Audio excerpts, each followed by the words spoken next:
Ini penjaranya udah kayak kota sendiri ya guys ya. Tapi isinya itu orang-orang bahaya semua. Nah kalau udah di dalam ini udah kayak solo versus squad gitu guys. Karena nggak ada penjaga yang bisa melindungi gitu ya kan. Jadi mereka kalau udah masuk ya mereka harus bisa bertahan hidup di dalam. Yo, what's up guys? Welcome back to Rizky Aulia Channel.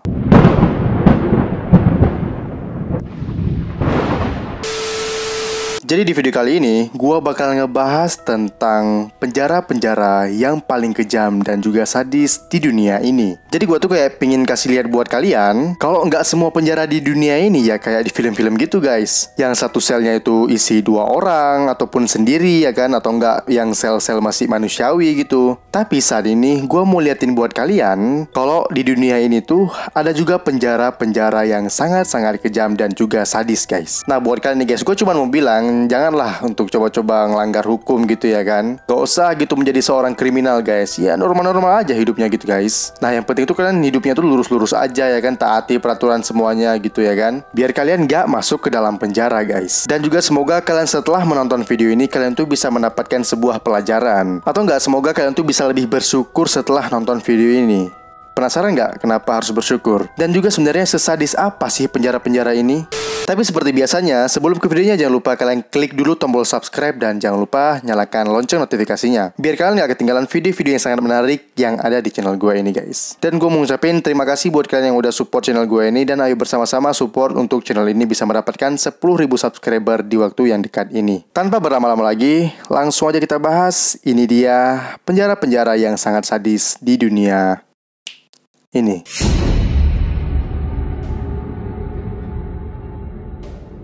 Yang pertama, Antananarivo Prison Madagaskar. Ini di Afrika Selatan. Ini termasuk penjara yang sangat kejam. Karena di sini tidurnya itu satu sel bisa buat puluhan orang guys. Bahkan kalau udah di dalam, buat balik badan aja susah banget guys. Harus sama-sama gitu baliknya. Kalau nggak ya nggak bisa gerak guys. Dan keadaan penjaranya ini tuh bener-bener kumuh banget. Hidupnya sama kecoa, sama tikus. Ya kayak udah biasa lah di sana. Bahkan nggak sedikit juga guys tahanan yang kena penyakit kulit. Karena lingkungannya yang bener-bener kotor banget guys. Sampah juga ya di mana-mana gitu. Penjara ini dikenal dengan nama horror jail. Bahkan guys, orang-orang di penjara ini juga banyak yang meninggal gara-gara kekurangan nutrisi. Dan kalian tuh harus tahu guys, sebenarnya penjara ini tuh kapasitasnya itu buat 900 orang. Tapi di dalam penjara ini ada mencapai itu sampai 3.000 orang. Kalian bayangin aja gimana sesaknya ya kan. Ini data tahun 2018 ya guys. Di dalam penjara ini terdiri dari penjahat-penjahat biasa, maling, serial killer, dan juga bandar narkoba ada di dalam penjara ini. Dan juga di penjara ini tuh udah biasa ya guys ya kalau seorang pria mensodomi pria yang lain gitu. Ya menurut gue kalau di penjara-penjara udah wajar guys. Ya mungkin bisa dikatakan setiap penjara ataupun beberapa penjara juga melakukan hal seperti itu. Karena ya bisa kalian bayangin lah cuman cowok-cowok doang di dalamnya ya kan. Dan juga banyak orang yang sudah masuk ke dalam penjara ini tapi belum ditentukan berapa lama dia itu di penjara atau belum ditentukan hukumannya guys. Jadi mereka tuh harus menunggu lagi keputusan pengadilan. Dan nunggunya ini guys bukan 1-2 bulan aja guys. Mereka bisa menunggu keputusannya itu keluar selama 3-5 tahun.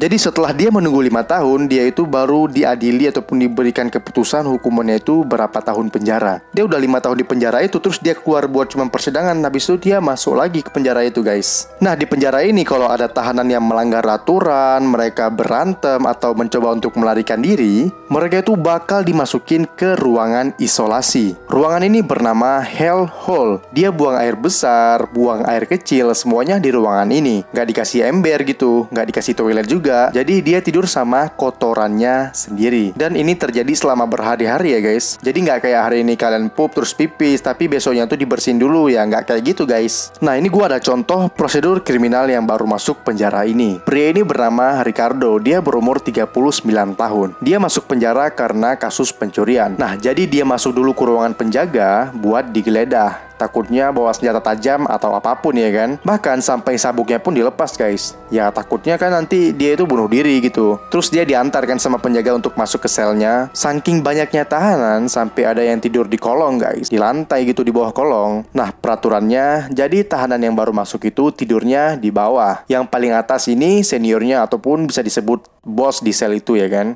Nah ini tuh nanti muter terus gitu. Misalnya nanti seniornya ini udah keluar ya kan, terus yang posisi di bawahnya itu naik ke atas. Dan gitu terus muter-muter setiap tahunnya. Dan di setiap ruangannya itu guys ada seseorang untuk mengatur. Ya bisa disebut bosnya gitu. Dan itu bukan sipir penjara, tetapi itu adalah tahanannya sendiri yang menjadi bos. Intinya ya kayak pemimpin gitulah guys. Jadi nanti kalau ada tahanan yang baru masuk, di situ dijelasin peraturannya gimana. Kalau di penjara ini peraturan itu harus respect satu sama lain. Makan sekali doang jam 3. Jadi ini makanannya itu nggak dikasih garam dan nggak dikasih bumbu apa-apa ya guys. Nah ini kenapa banyak orang yang meninggal karena kekurangan nutrisi. Terus jam 5 udah mulai baris untuk masuk sel ya kan. Dan walaupun mereka udah tahu kalau berantem nih bakal dimasukin ke hellhole, tapi tetap aja guys ada aja yang berantem tiap hari. Yaitu karena mereka tuh rebutan makanan guys. Jadi ada beberapa tahanan yang dijigung sama keluarganya terus dikasih makanan enak ya kan. Nah ini saking gak pernah makan enak gitu ya kan, sampai direbut gitu makanannya, rebut-rebutan terus berantem gitu. Terus ya udah ya kan, semuanya tuh masuk ke hellhole. Dan ini tiap hari dihitungin tahanannya, biar kalau ada yang kabur dia ketahuan guys. Bayangin guys, mereka itu jam 5 udah masuk ke dalam sel tersebut. Terus ya udah ya kan digembok lagi ruangannya. Sampai jam 5 pagi besoknya baru boleh keluar guys. Ini bener-bener nggak ada privacy ya. Jadi misal sampai ada tikus atau kecoa yang nempel pun nggak bisa gerak guys. Mau gerak susah gitu ya kan. Bener-bener sempit dan udah gitu pengap lagi ruangannya. Ventilasinya dikit banget. Dan bahkan air di sini tuh bayar guys. Jadi kalau mereka tuh mau mandi, mereka tuh harus memiliki duit dulu. Jadi kalau mereka nggak ada duit, ya mereka tuh nggak mandi guys. Dan parahnya lagi, di sini nggak ada rumah sakit guys. Ya ada sih dokternya, cuman nggak ada supply obat-obatannya. Jadi kalau sakit paling cuman diisolasi aja ya kan. Tapi mereka tetap dirawat dengan fasilitas seadanya. Ini juga penjara nggak cuman buat cowok aja guys, buat cewek juga ada. Tapi dipisah gitu bloknya. Bahkan kebanyakan dari mereka yang pas ditangkap itu lagi hamil. Jadi pas mereka lahiran ya di penjara guys. Anaknya pun hidupnya di penjara juga. Nah makanya nih guys, buat kalian jangan coba-coba untuk melakukan kriminal. Enakan hidup di luar gini lah ya kan daripada di penjara. Emang mau kalian hidup di penjara guys?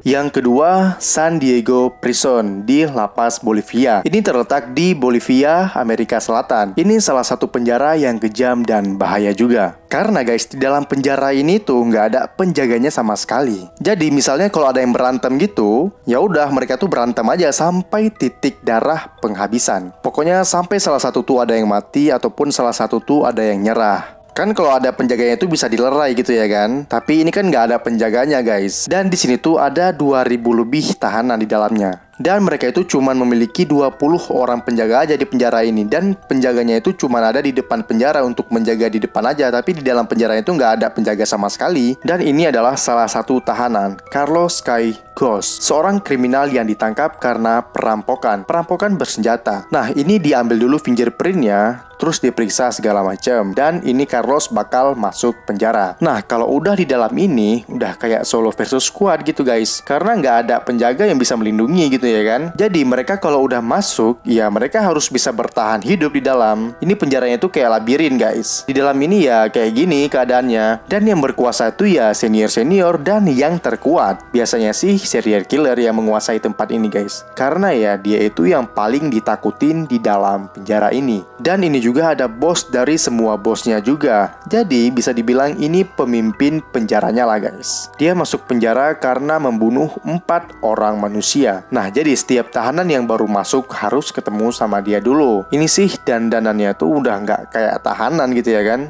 Memang udah kayak bos-bos bener gitu dia. Jadi dia ini yang ngatur semuanya. Dia juga yang bikin peraturan di dalam penjara ini guys. Tapi nanti di setiap bloknya itu dibagi-bagi lagi. Pokoknya di setiap bloknya itu ada pemimpinnya sendiri-sendiri. Ada yang ngatur lah gitu guys sel-selnya. Total semuanya itu ada 8 blok. Ini penjaranya udah kayak kota sendiri ya guys ya. Tapi isinya itu orang-orang bahaya semua. Bahkan kalau mau makan pun mereka harus masak sendiri. Jadi di sini tuh ada cewek sama cowok juga. Tahanan yang cewek dan cowok itu cuman beda satu blok doang. Jadi mereka tuh deket ya guys kalau mau ketemu. Dan yang cewek ini ngurusin dapur gitu ya kan, masak nasi, bikin roti, segala macam lah. Kalau yang cowok itu tugasnya itu ngatur tidur di mana gitu. Dan di penjara ini guys, kalau mau makan yang enak itu harus bayar juga. Makan enak pun ya harus bayar ya di penjara ini. Kalau mereka yang nggak punya duit, ya udah mereka tuh makan makanan yang ada di penjara. Dan kalau kalian tuh mau ada duit di penjara ini, kalian tuh harus bekerja sama orang yang ada duit. Kayak contohnya jadi babu dia gitu kan, atau apalah gitu ya guys. Dan orang yang punya duit ini bisa nyewa tempat tidur yang lebih enak. Jadi nggak sempit-sempitan gitu. Jadi modelnya udah kayak kontrak aja gitu ya kan. Dan orang yang punya duit ini dapat perlindungan dari senior-seniornya. Ini di dalam penjara ini udah kayak dunia sendiri ya guys. Mereka punya peraturan sendiri gitu ya kan. Dan juga mereka tuh dibiarin aja di dalam penjara ini guys. Penjaganya ini benar-benar nggak peduli sama apa yang terjadi di dalam penjara tersebut. Sampai-sampai mungkin ada yang mati baru diangkat mayatnya keluar gitu ya kan. Bahkan kalau ada yang berantem, yang nentuin hukumannya itu bukan penjaga penjara guys, tapi ya pemimpin-pemimpin atau bosnya yang tadi. Nah ini di tahun 2004 sempat terjadi kerusuhan di dalam penjara, tapi untungnya berhasil direda ya guys.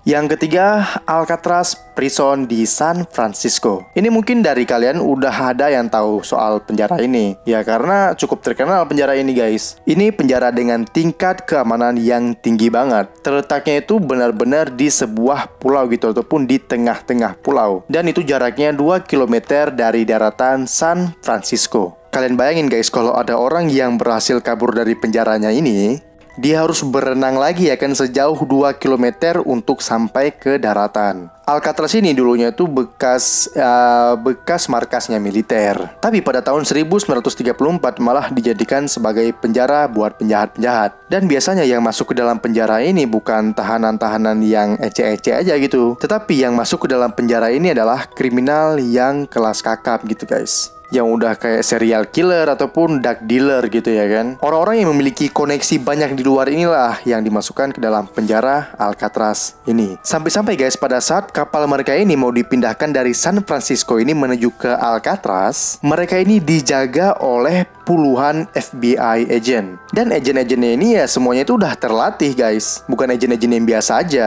Makanya lah coba kalian bayangin guys, seberapa kriminalnya, seberapa menyeramkannya orang-orang yang masuk ke dalam Alcatraz ini. Tapi maksudnya ya bukan satu orang itu dijaga oleh puluhan FBI guys. Maksudnya kan sekali mindahin gitu kan ada beberapa orang ya, kayak belasan atau puluhan orang gitu. Nah mereka inilah yang dijaga oleh puluhan FBI. Ya tujuannya itu kan mereka tuh takut ada kerusuhan di dalam itu. Dan bahkan guys, nggak sedikit orang yang berusaha untuk kabur dari penjara ini. Jadi misalnya kalau mereka tuh udah berhasil keluar dari penjara tersebut ya kan, mereka itu kebanyakan ditembak itu pada saat berenang di lautan tadi. Ataupun ada juga yang berhasil sampai daratan ataupun sampai ke Francisco, tapi mereka itu udah nggak bisa gerak lagi. Ya karena mereka tuh udah kaku kedinginan dengan air laut tersebut. Jadi biarpun mereka itu sudah berhasil kabur dari penjara, udah berhasil berenang ke daratan, tapi mereka itu nggak bisa apa-apa karena kaku kedinginan. Ya udah mati rasa semua gitu ya kan. Dan ujung-ujungnya itu mereka ketangkap lagi. Malah kalau mereka itu ditangkap lagi, hukumannya itu lebih berat. Mereka bakal ditaruh ke dalam ruang isolasi. Yang benar-benar di ruangan itu ya buang air besar di situ, buang air kecil di situ, nggak dikasih ember sama sekali gitu ya kan. Dan mereka itu hidup dengan kotoran mereka sendiri. Dan juga mereka yang di sini tuh cuman boleh dibesuk dalam 1 bulan itu hanya sekali. Tapi ini selnya masih lumayan lah guys ya, masih ada privacy gitu. Walaupun ya sempit banget, tapi seenggaknya ya nggak kayak tadi lah ya kan, yang satu ruangan itu ya buat untuk puluhan-puluhan orang gitu. Dan tahanan-tahanan di sini kalau mereka itu berperilaku baik, maka mereka itu akan diperlakukan baik juga. Mereka boleh nonton TV, tapi ya nonton TV-nya itu juga dibatasin guys. Dalam 1 bulan itu mungkin mereka itu boleh nonton 2-3 kali. Tapi kalau kelakuan mereka ya seenak jidat, ya mereka itu dimasukin ke ruangan isolasi tadi. Penjaganya di sini juga nggak main-main guys. Penjaganya itu benar-benar sangat-sangat keras. Dan makanan di penjara ini juga nggak terlalu parah kayak penjara yang sebelumnya.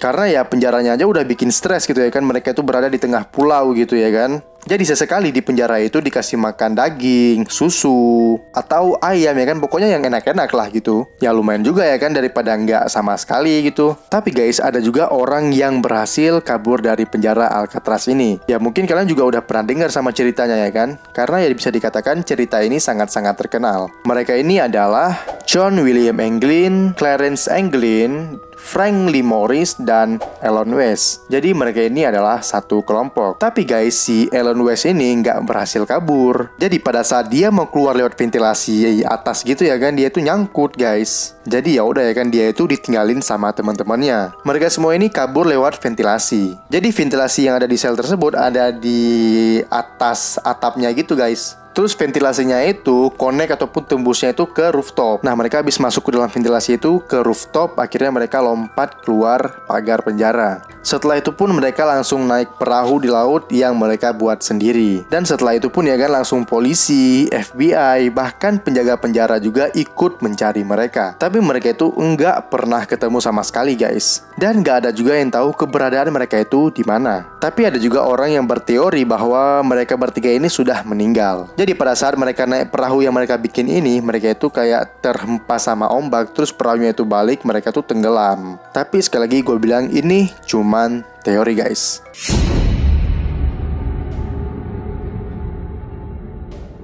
Yang keempat, South Cotabato di Filipina. Ini termasuk salah satu penjara yang kejam juga ya guys. Penjaranya ini sesak, penjara ini sempit, karena terlalu dihimpit-himpit sama orang gitu guys. Dan bedanya penjara ini dengan penjara-penjara yang tadi adalah, kalau di penjara ini senioritasnya itu sangat-sangat kental guys. Nah jadi kalau yang masih noob atau sebutan bagi orang yang baru masuk ke dalam penjara itu, atau dengan bahasa gaulnya tuh anak baru gitu ya kan, anak baru di penjara gitu ya kan. Jadi si noob ini tadi harus dibotakin terlebih dahulu biar mereka tahu, dan juga buat nandain berarti yang botak ini adalah anak baru, dan semua barang yang dibawa sama anak baru ini milik bersama guys. Jadi kalau kalian masuk gitu, kalian bawa makanan, bawa baju bagus ataupun bawa sepatu, kalau barang-barang kalian itu diambil sama senior ya kalian tuh nggak bisa ngelakuin apa-apa. Kalau kalian nekat melawan ya paling kalian tuh biru-biru muka kalian guys. Nah ini adalah salah satu contoh orang yang baru masuk ke dalam penjara ini. Biasa gitu ya kan, diantar ke selnya. Ini ya hampir sama kayak tadi. Satu sel diisi dengan puluhan orang, dan panas banget di sini guys. Ya karena ini kan negara tropis. Ventilasinya juga dikit banget guys. Dan ini sama, setiap sel ada pemimpinnya masing-masing. Ada bosnya gitu guys. Dan bosnya ini juga yang nentuin peraturan di sana. Kapan boleh keluar dan juga kapan boleh tidur. Penjaganya juga nggak ikut-ikutan. Ini juga ada yang tidurnya sampai di kolong-kolong gitu guys. Nah ini ada orang yang berkuasa di dalam penjara tersebut. Dia disebut dengan The President. Jadi dia ini adalah bos besar gitu guys, ataupun dia yang memimpin penjara ini. Dia juga punya anak buah yang dinamain Marshall. Semua anak buahnya itu pegang senjata ya guys ya, pegang pentungan gitu. Dan ruangan dia itu yang paling enak guys. Udah kayak kamar kos-kosan sendiri gitu. Dan kamar dia ini yang paling memiliki privacy. Kenapa bisa gitu ya kan? Ya karena dia itu adalah orang kaya guys. Dia punya banyak duit yang buat bayar tahanan-tahanan, buat ngelindungin dia gitu. Jadi kalau tahanan yang mau melindungi dia bakalan dikasih duit. Ya siapa yang nggak mau dikasih duit ya kan? Dan TV-nya aja LED guys. Nah jadi di sini uang nggak cuma di luar penjara aja yang bergunanya guys, tapi di dalam penjara ya juga berguna. Nah sampai semua jadwal yang di dalam penjara ini diatur oleh si presiden tadi ini. Semua hukumannya, peraturannya, pokoknya segala macam lah. Dan semuanya ini diatur oleh si presiden dan juga si marsalnya tadi. Oh ya guys, di penjara ini tuh juga ada pangkat-pangkatnya. Yang paling tinggi udah pasti ya kan, si bosnya tadi ya, itu sebutannya The President. Nah di bawah si presiden ini ada si marshal tadi. Dan pangkat yang terakhir itu ya tadi si noob ataupun anak yang baru masuk ke dalam penjara tersebut. Dan kalau kalian tuh mau menjadi marshal tadi ataupun bawahan si presiden ini, kalian tuh harus berlaku baik ataupun bertingkah laku baik kepada si bos tadi ini. Pokoknya tuh harus benar-benar baik lah gitu guys. Kalian tuh ya harus benar-benar ngikutin peraturannya dia. Intinya kalian tuh harus kerja keras buat jadi marshal guys. Karena guys, kalau kalian menjadi anak buah si presidennya ini ataupun dengan sebutannya itu si marshal, kalian tuh juga akan mendapatkan kamar yang nyaman. Pokoknya kalian tuh nggak ikut sempit-sempitan sama penghuni-penghuni yang lain ataupun si newbie-newbie ataupun si noob-noob tadi itu guys. Dan juga di sini makannya itu yang punya duit bisa masak sendiri guys. Bisa masak ikan, bisa masak ayam. Kalau yang nggak punya duit ya makan makanan penjara, nasi sama sayur nggak jelas gitu. Tapi ini lumayan lah, masih bisa makan nasi gitu ya kan. Ya tadi penjara pertama ya bener-bener nggak jelas guys makanannya. Tapi menurut gua di penjara ini ada beberapa tahanan yang kasihan gitu guys. Karena nggak semua orang di dalam penjara ini adalah pembunuh ataupun pengedar narkoba. Karena yang cuma nyolong aja bisa masuk ke dalam sel ini guys. Tapi ya nggak cuman, maksudnya gimana ya, nggak cuman nyolong. Gak semua orang di dalam penjara ini adalah pembunuh dan juga pengedar narkoba. Tapi ada juga yang cuma nyolong, dan dia itu nyolong ya karena dia itu emang benar-benar butuh duit gitu guys. Tapi ya gue juga nggak membenarkan kalau boleh nyolong gitu ya guys ya. Tapi menurut gue ya nggak setimpal aja yang didapatkan hukumannya gitu sama si pengedar narkoba ataupun si serial killer ataupun pembunuh berantai gitu ya kan. Ya kan masih ada soalnya penjara-penjara yang lebih manusiawi daripada penjara ini. Ya coba kalian bayangin ya guys ya, ini orang pencuri gitu ya kan. Pencuri makanan yang dia butuh untuk dia makan karena dia lapar banget. Yang posisinya tuh pilihannya itu cuman ada mau nyolong ataupun dia mati gitu ya kan. Ya walaupun dia tuh nggak harus nyolong ya, bisa bekerja gitu ya kan. Cuman ya maksud gua gini guys, nggak setimpal aja gitu hukumannya. Masa orang pencuri ini tadi dia itu dipenjarain sama orang-orang serial killer ataupun pembunuh berantai dan juga pengedar narkoba. Yang mana si dia ini tuh ataupun si pencuri ini kalau digebukin ya gak bisa apa-apa gitu. Tapi sekali lagi gue mau mengatakan kalau gue tuh gak membenarkan mencuri guys. Cuman menurut gue ya sadis aja gitu hukumannya. Nah begitulah guys penjara-penjara yang sangat sadis di dunia ini. Gimana nih menurut kalian? Penjara mana yang paling sadis? Kalau menurut gua sih ya penjara pertama yang paling sadis guys. Itu kalau menurut gua. Lu bayangin ya guys ya, udah tempatnya sempit gitu ya kan. Makanannya nggak bergizi, nggak ada air gratis pula lagi di sana. Kalau lu nggak punya duit di penjara yang pertama tadi, lu itu nggak bisa ngapa-ngapain di sana. Nah gimana nih menurut kalian guys? Coba kalian komen di bawah. Oke? Dan jika kalian suka sama video ini, jangan lupa kalian klik tombol like dan kalian share video ini sebanyak-banyaknya. Dan yang paling penting jangan lupa kalian klik tombol subscribe dan jangan lupa nyalakan lonceng notifikasinya. Sekian dulu untuk videonya. Gua Rizky Aulia. Sampai jumpa di video-video selanjutnya. Bye-bye.